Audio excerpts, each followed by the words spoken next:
Gareth Southgate is a brilliant man. A brilliant manager he is not. Not through the lens of the technical and tactical skills that usher teams to major trophies. In that regard, he has come up short. Take England's tortuous progress in Germany. As one source close to the squad said, there were 100 different ways for that group to make the final with that draw.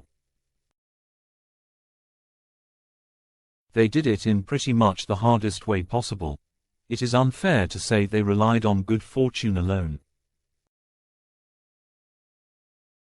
Luck, be that once-in-a-lifetime goals or dubious penalty awards, is the final act at the end of a sequence of events influenced by the players you pick and the positions you put them in.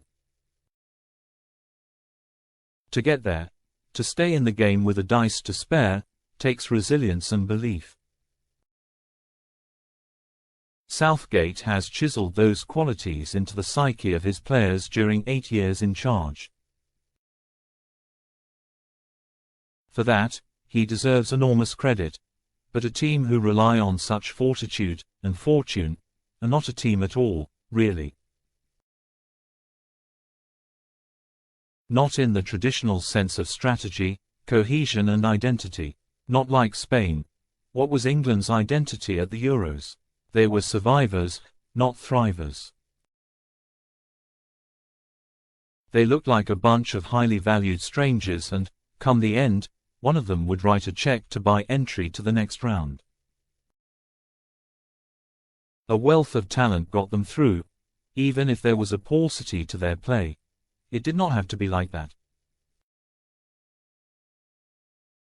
It should not have been like that. Southgate's squad selection was bold. His team selection was safe. He picked a side on reputation for Game 1, but then did nothing as the big names proved to be even bigger letdowns. Alf Ramsey didn't pick Jimmy Greaves and won. Southgate picked Harry Kane and lost. England's stars may argue they were let down by their manager. Certainly, the sight of Jude Bellingham and Jordan Pickford screaming towards Southgate and his coaches in the second half of Sunday's final was alarming. Here were 2 more voices added to the 20 million back home. Gareth, do something. Southgate's substitutes at the tournament invariably worked. Ivan Toney helped rescue the last 16 tie versus Slovakia. Cole Palmer injected adventure against Switzerland in the next round, and was among 3 subs who scored penalties.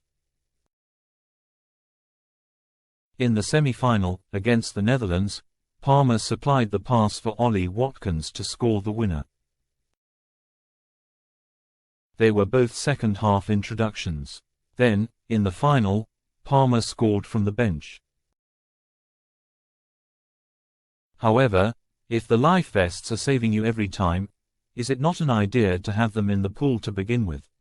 A good substitute can also be righting the wrong of the original selection. That is what it felt like in Germany. To revisit the observation of the source close to the squad, it could have been a damn sight easier, not to mention easier on the eye. And, had it been, had Palmer, Watkins or Toney, Anthony Gordon, even, been trusted from the off, you suspect England would have arrived at the final with a swagger instead of a stagger. Spain walked out at the Olympia Stadion having played very well in 6 matches. England had done the same for around 60 minutes. And that comes back to the manager, because the players he had are better than that. Collectively, England would hold a higher market value than Spain. How, then, did the team consistently perform to less than the sum of its parts? They were runners-up in the last 2 Euros, yes, but they entered both tournaments as favourites. Indeed, the only 2 knockout matches they have played under Southgate for which they were not the bookmakers' pick, France in the quarter-final of Qatar 2022 and Spain on Sunday, they have lost. Then there are the opportunities missed. Against Italy in the last final, and Croatia in the World Cup semi 3 years earlier, both matches in which they led, Southgate should have thrown caution to a tailwind. Instead, he put up windbreaks and allowed the opposition to blow them down. Even in Berlin, at 1-1 and with the Spanish Bulls seemingly cowed by England's Lions, Southgate's side did not sink their teeth in. Instead, they bit their nails.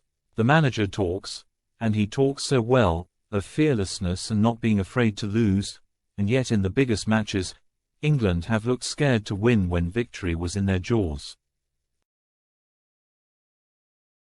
At times in Germany, Southgate appeared locked in by his own indecision. Then, from the darkness, a light bulb moment. And that was England, flashes of brilliance. You cannot flicker forever, though. Southgate leaves as England's most successful manager since Ramsey, but he was not good enough to seize greatness. He can hold his head high, but his hands remain empty.